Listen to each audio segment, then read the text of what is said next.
Welcome back to the deep dive. So our mission here is always to take, complex information articles, reports, research, our own notes, and really boil it down. Distill it. Exactly. Distill it into the most important nuggets for you. Think of it as your shortcut to being, well, properly informed without getting totally swamped. Mm-hmm. Today we're diving into something unfolding incredibly fast. The Israel-Iran conflict. It kicked off just 6 days ago, June 13th, 2025. And this is big. It really is. It's the first direct, large-scale military fight between these two countries.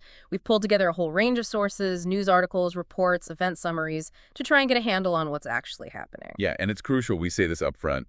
This topic is incredibly sensitive. Right. Politically charged, obviously. Right. So our goal here is just to report impartially on what's in the sources we looked at. Mm-hmm. We're conveying the facts and ideas presented in that material, without taking sides or endorsing any particular view. Absolutely. This deep dive is about understanding the details, the implications as they're reported, giving you the information so you can form your own conclusions. Precisely. Okay, let's unpack this.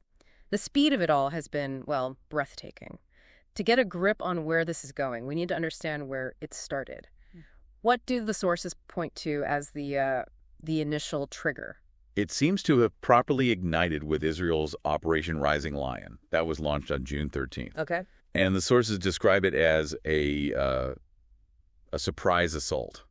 Over 100 targets hit deep inside Iran. Wow, over 100. Yeah, and not just random strikes. They went after critical stuff. Nuclear enrichment facilities, IRGC command centers, missile sites. Yeah. Even targeting key military leaders. And deep inside, you said, like Tehran. Yep, strikes reached deep into Tehran and Isfahan. It shows a pretty unprecedented reach for Israeli air power. Either Iran's defenses were weaker than thought, or Israel was willing to take massive risks. That's a huge opening move, a coordinated air campaign like that.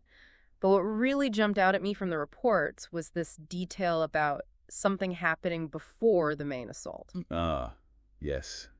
That's crucial. Can you elaborate on that? How important were those preliminary operations? Very important, it seems. Before the main air campaign got going, the sources talk about this really sophisticated preliminary phase. Okay. Covert Mossad-led drone strikes. They apparently managed to infiltrate Iranian air defenses. Really? Yeah, and they crippled quite a few surface-to-surface missile launchers ahead of time.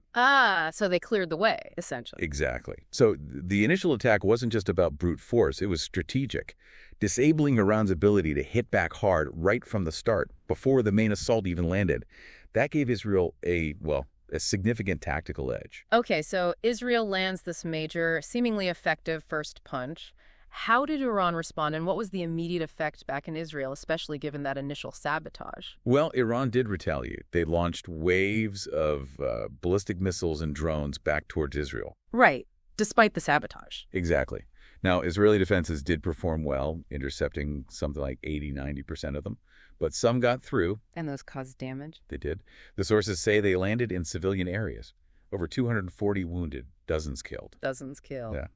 Specific examples mentioned include damage to Soroka Hospital in Beersheba. Attacks also hit Tel Aviv, Haifa, and an oil refinery. So even with the prep work, Iran could still inflict pain. Absolutely. Yeah. It shows they still had significant offensive capability left, and critically, they were willing to use it against civilian zones, whether that's desperation or, a calculated choice. It's hard to say from here. The impact on civilians is clear, tragically. And as this back and forth was happening, it sounds like the stated aims of the war started shifting quite dramatically. Yes, this is where you really see the escalation ladder. Initially, Israel presented the strikes as, focused on Iran's nuclear ambitions, just hindering the program. Which has been the narrative for years. Right. But as the fighting went on, Israel openly admitted its strikes were now also aimed at undermining the regime itself. Specifically, Supreme Leader Ayatollah Khamenei's regime. So a shift to regime change, essentially. It certainly looks that way. And then the fact that Iranian missiles hit civilian places like hospitals that seemed to prompt Israel's defense minister to explicitly call for Khamenei's removal. And didn't Netanyahu go even further? He did. Prime Minister Netanyahu suggested that assassinating Khamenei could, quote, end the conflict. That's incredibly direct. It shows this has crossed a new line into direct regime-targeting warfare. Beyond the strategy and the politics, we have to talk about the human cost. It sounds immense. What are the casualty numbers and the impact on civilians reported from both sides in our sources? The toll is definitely significant and growing. For Iran, their health ministry is citing 224 killed, about 277 injured. Okay. But some human rights groups are estimating the death toll could be much higher, maybe as many as 639. Wow, that's a big difference. It is. And on the Israeli side, the reports mentioned 24 killed and around 2,345 injured, plus significant damage to infrastructure we talked about. So serious impacts on both sides, but the initial fatality estimates seem higher in Iran. That's what the numbers suggest, yes. It paints a really grim picture of the humanitarian situation, particularly in Iran, and something else that really highlights the disruption there. What's that? Over 300,000 residents in central Tehran are apparently being evacuated. Sources are calling it a mass internal exodus. 300,000, that's huge. That points to massive societal disruption. Absolutely. It gives you a sense of the scale of the impact inside Iran. Okay, so with this escalating conflict, the tragic human toll, what's the international reaction been like? Are there diplomatic efforts? What are the obstacles? Well, there have been widespread, urgent calls for restraint from, all over Like who? Europe, specifically the UK, France, Germany, the E3. They're pushing hard on the diplomatic front. Talks are reportedly happening in Geneva, trying to find some confidence-building measures, ways to de-escalate. In the U.S. under Trump. The U.S. position seems complex. They're apparently weighing two quite different paths.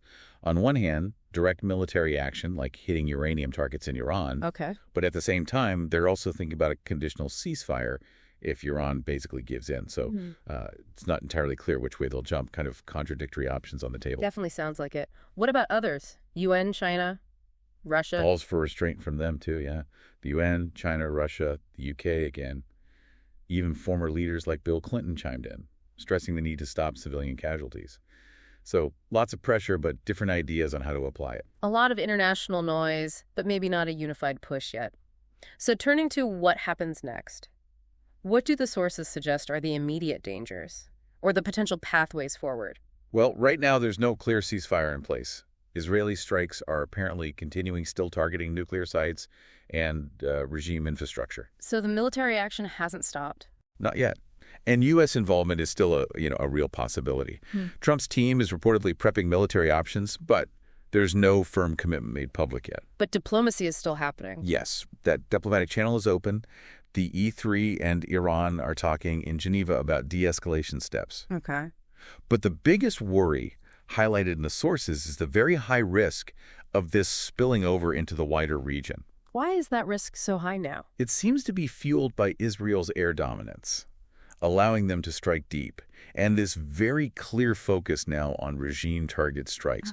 Especially, the sources emphasize, if Ayatollah Khamenei himself were seriously harmed. That could be a major tipping point. Exactly. It could totally reshape the conflict, destabilize the whole region. It feels like a very precarious balance right now. Okay, so just to quickly recap for everyone listening, this deep dive covered an unprecedented direct military conflict between Israel and Iran, starting just 6 days ago. Yeah. We've seen this mix of sophisticated tactics, covert ops, massive missile strikes, and a really dramatic escalation in war aims moving towards targeting the regime. Right.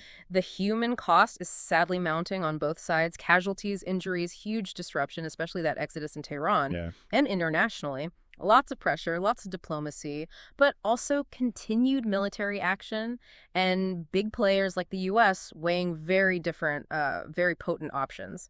Our goal here was really just to give you a clearer picture of this critical, fast-moving event. And maybe leave you with one final thought to chew on, something building on what we've discussed. Please. Beyond just stopping the current fighting, what are the really long-term implications here? If this direct regime-targeting conflict continues or sets a precedent, how does that reshape stability across the entire Middle East? Right, the ripple effects. Exactly. How might it shift alliances, change the power dynamics for decades to come? It's not just about this war ending, but what comes after. Yeah. What landscape does it leave behind? That's a crucial question, a lot to think about there.